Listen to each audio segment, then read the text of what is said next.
Kembali lagi di channel MyClub ID. Hari ini kita akan menyajikan konten merakit PC. Lagi-lagi kita merakit PC. Namun yang kali ini adalah PC yang akan dimiliki oleh salah seorang dari karyawan NJT AGS. Jadi komponen yang ada di depan kita ini benar-benar dibeli oleh dia ya. Jadi bukan dikasih dari NJT atau AGS, tapi dia benar-benar beli dan akan digunakan rencananya untuk streaming gaming. Jadi streaming gaming dan dananya ya cukup tight ya, di bawah 20 juta. Dan kami datang dengan rekomendasi spesifikasi seperti apa yang kalian lihat di depan ini. Untuk prosesor kami memilih menggunakan Intel Core i7 10700F, 8 core 16 thread dengan base clock di 2,9 GHz dan Intel Turbo Max boost clock ada di 4,8 GHz. Kemudian untuk motherboard kami memilih menggunakan Gigabyte Z490M. Ini dari Ultra Durable Series Macro ATX motherboard menggunakan chipset Intel Z490. Pasti bertanya nih, ini kan bukan K, kok pakai Z? Nanti nggak bisa di overclock. Karena memang tujuannya bukan untuk di overclock. Kenapa kami memilih Z490M ini? Pertama, kita bisa melakukan overclocking di memori. Kedua, ada rencana ke depan, nanti prosesornya akan di-upgrade. Mungkin di Intel Core generasi yang berikutnya, yang sudah kompatibel dengan Z490. Berikut dengan seluruh peripheral PCI Express 4.0 nantinya ketika muncul. Jadi ini udah future proof. Itu maksud atau tujuan mengapa kami merekomendasikan Z490 dengan Micro ATX. Kemudian juga permintaan dari customernya atau dari teman kami ini ya casingnya cukup Micro ATX saja, dia nggak butuh besar-besar begitu ya. Oke, lalu untuk memori, karena ini akan digunakan dalam multitasking, kita memilih memori dengan kapasitas yang besar, cukup besar, 32 GB, 16 GB kali 2 dari G-Skill, kecepatannya DDR4 3200. Jadi ada dua keping memori masing-masing berkapasitas 16 GB. Untuk kartu grafis, saat ini kami merekomendasikan ketika dia mengatakan saya mau bangun PC, kami merekomendasikan menggunakan RTX 3060 Ti. Karena menurut kami ini yang cukup seimbang antara performa dan kemudian fitur-fitur yang dimilikinya sudah bisa menggunakan game-game terbaru yang saat ini. Nanti ini juga bisa di-upgrade ke depannya kalau memang dirasa dibutuhkan. Lalu untuk power supply kami percayakan pada FSP HP Pro 650 watt power supply yang sudah sebenarnya memiliki sertifikasi 80 plus bronze, bukan hanya 80 plus standar. Nanti link tentang sertifikasinya si power supply ini ada kami cantumkan di deskripsi. Lalu untuk SSD ini menggunakan S-Power dengan kapasitas 256 GB, cukup menggunakan SATA aja karena alasan budget. Jadi cukup pakai SATA saja, nanti toh bisa di-upgrade ke NVMe kalau memang nanti dirasa dibutuhkan kebutuhannya. Lalu ada yang ketinggalan storage-nya yang saat ini ketika video ini kami buat belum sampai adalah hard disk ya. Jadi ada tambahan hard disk berkapasitas 2 TB ya kalau nggak salah. Lalu untuk coolingnya kami nanti akan mencoba menggunakan cooling standar bawaan prosesor. Lalu kemudian kami akan menguji thermalnya, kemudian kita gantikan dengan Hyper 21 LED Turbo. Kita lihat perbedaannya seperti apa. Nah, untuk casing kami percayakan pada Masterbox NR400, casing yang selalu menjadi jagoan saya pribadi karena airflow-nya yang bagus, kemudian bentuknya simple dan tidak terlalu alay lah istilahnya ya, tidak terlalu ramai, sopan, straightforward dan rapi gitu. Oke, mari kita mulai merakit, mengkonekkan semua peripheral ini menjadi satu PC.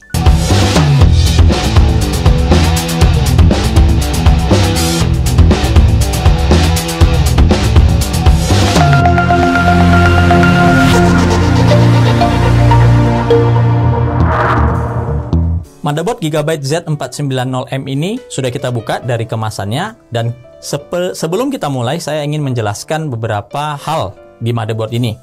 Yang pertama sekali kita perhatikan ada stiker di sini yang tulisannya ada limited functionality check manual. Jadi kalau kalian ingin menggunakan NVMe dengan Intel Core generasi ke-10 seperti 10400F yang kami pakai ini, slot NVMe ini tidak bisa digunakan. Sekali lagi, tidak bisa digunakan. Jadi kalau mau menggunakan NVMe, gunakan slot yang ada di bawahnya. Tetapi saat nanti Intel Core generasi ke-11 itu hadir, slot atau port NVMe yang tadinya tidak bisa digunakan akan bisa digunakan. Bahkan bisa sudah mendukung SSD NVMe generasi keempat. Jadi ini penjelasan singkat tentang motherboard Z490M dari Gigabyte yang sangat penting kalian perhatikan. Jadi sekali lagi, pasang di slot kedua kalau kalian pakai NVMe. Tapi karena di PC ini kami tidak menggunakan NVMe apapun, kami menggunakan SSD SATA biasa, jadi ini bisa kami abaikan. Kita mulai untuk memasang prosesor. Jangan lupa semua plastik-plastik yang ada itu dilepas dulu, di remove. Ini adalah prosesor yang akan kita pasang. Ini F, artinya tidak onboard graphic, dan di sini juga sudah dijelaskan discrete graphics required. Artinya prosesor ini wajib membutuhkan kartu grafis agar bisa bekerja dengan baik. Kalau tidak ada kartu grafisnya, kalau mengandalkan onboard, ya dia tidak akan tampil apapun. Kalau kalian ingin menggunakan onboard, pilihlah prosesor yang Core i7 10700 saja, tanpa F atau 10700K. Oke ya. Kita akan buka dan kita akan pasang.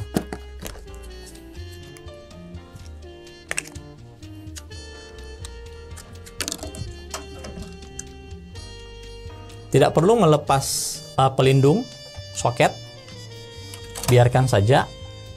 Dan selalu perhatikan apakah ada pin yang bengkok ataupun yang tidak pada tempatnya. Perhatikan baik-baik sebelum memasang si prosesornya ya.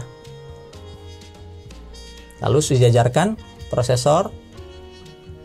Di sini ada celah yang mengindikasikan bahwa posisi prosesor itu sudah tepat terpasang dengan benar. Baru kemudian tutup dan kunci. Penutupnya akan lepas dengan sendirinya. Ini adalah heatsink bawaan dari paket penjualan. Warnanya hitam dan ada copper base-nya. Ya lumayan ya kalau dilihat dari penampakannya. Jadi tidak seperti heatsink yang ada di Core i3 yang pernah kami rakit sebelumnya. Ini jauh lebih baik. Dan kita bisa pasangkan sesuai dengan posisi dan menyesuaikan dengan lubang yang ada di lubang mounting yang ada di motherboard. Ini boleh bagaimana mau begini bisa, karena dia square atau bujur sangkar, jadi posisinya akan selalu bisa. Kami memilih memasangkannya seperti ini agar logo Intelnya atau beginilah ya, biar menarik. Jadi logo Intelnya ketika di dalam casing berdiri, logo Intelnya bisa terlihat. Jadi sekaligus pansos juga sih, ini pakai Intel.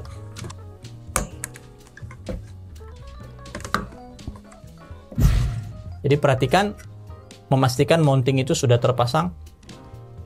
Ini sudah terlihat yang warna hitamnya muncul dari belakang. Lalu kita tinggal seperti biasa pasangkan kabel heatsinknya. Kabel kipas ya. Sekali lagi, sangat penting untuk membaca buku manual untuk mengerti posisi-posisi dari komponen yang ada di motherboard dan apa yang bisa dipasang di komponen tersebut, termasuk soket dan semua yang ada. Langkah berikutnya kita akan memasang memori. Saya lebih menyukai memasang memori di luar casing ya. Boleh kalian memasangkannya di dalam casing, namun kalau saya pribadi lebih suka memasang memori ini sebelum dimasukin ke dalam casing. Ini G-Skill DDR4 3200 Trident Z Neo series. Kembali selalu mengacu pada manual book. Kalau kita menggunakan 2 buah keping memori, sesuaikan dengan manual book, dan di manual book pemasangannya harus di slot yang berwarna abu-abu ini. Kalau kita anggap slot pertama itu ada di pertama yang dekat dengan prosesor, maka ini slot kedua dan keempat. Nah, di PCB-nya juga sudah ditunjukin di sini. Ini saya akan zoom lebih dekat. Nih. Dia akan tuliskan DDR4 A1, A2, B1 dan B2. Terus ada first, berarti DDR4 A2 dan DDR4 B2 itu adalah slot DIMM yang kita pasangkan jika kita menggunakan 2 keping memori.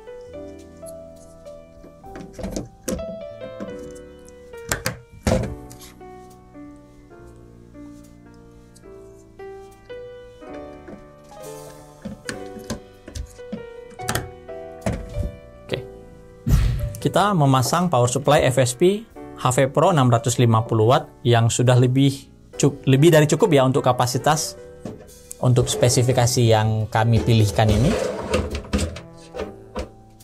Kita tinggal pasangkan ke casing.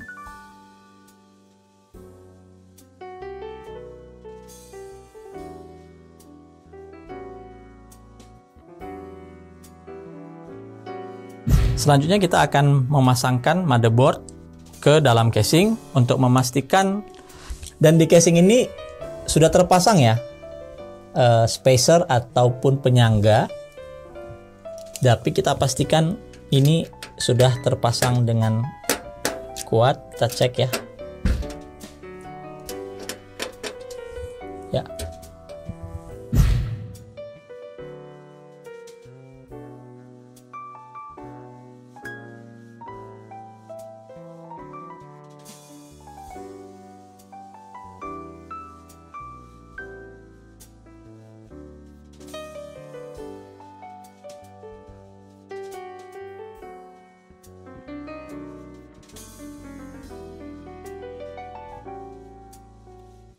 Selanjutnya kita akan pasang SSD.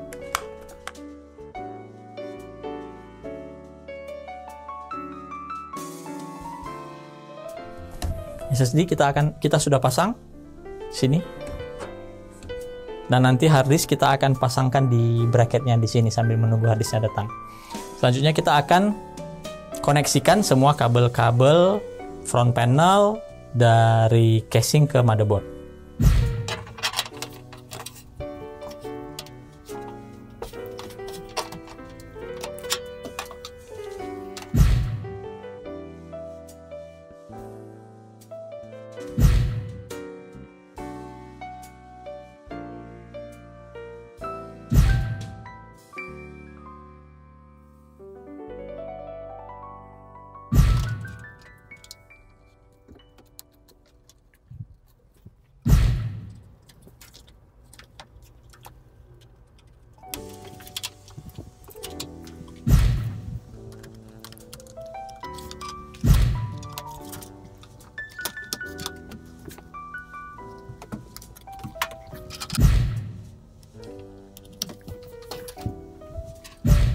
Selanjutnya kita akan memasang kartu grafis Pellit RTX 3060 Ti Dual OC.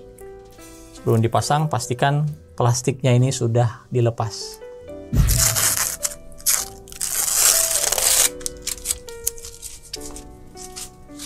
Jangan lupa penguncinya dilonggarkan dulu.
PC-nya sudah selesai kita rakit dan kita sudah boot, hanya kita belum melakukan instalasi operating system. Hard disk 2 TB-nya juga sudah terpasang, nanti kita bisa tunjukkan di video berikutnya. Lalu kemarin kami mendapatkan informasi dari sang calon pemilik atau pemilik PC ini, kalau dia mau menambahkan kipas Cooler Master Cycle Flow ARGB yang 3-in-1. Jadi itu nanti akan kami pasangkan 2 buah di atas dan 1 buah di belakang. Yang di belakang ini akan kita pindahkan ke depan menjadi kipas intake.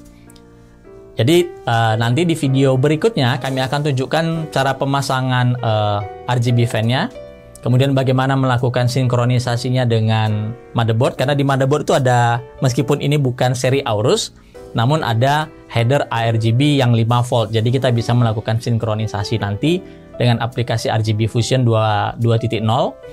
Kemudian nanti juga kita akan tunjukkan bagaimana cara melakukan update BIOS, lalu bagaimana cara mencek bahwa semua sistem ini normal, termasuk kondisi di power supply-nya dengan sistem yang ini nanti akan kami tunjukkan di video berikutnya.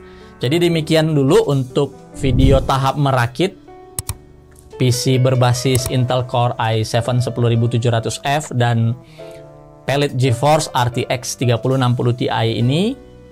Jadi kalau kalian ingin melihat bagaimana sih kelanjutannya, apa yang harus dilakukan setelah tahap merakit dan memasang komponen-komponen sampai bisa menyala seperti ini, tunggu video kami berikutnya di MyClub ID.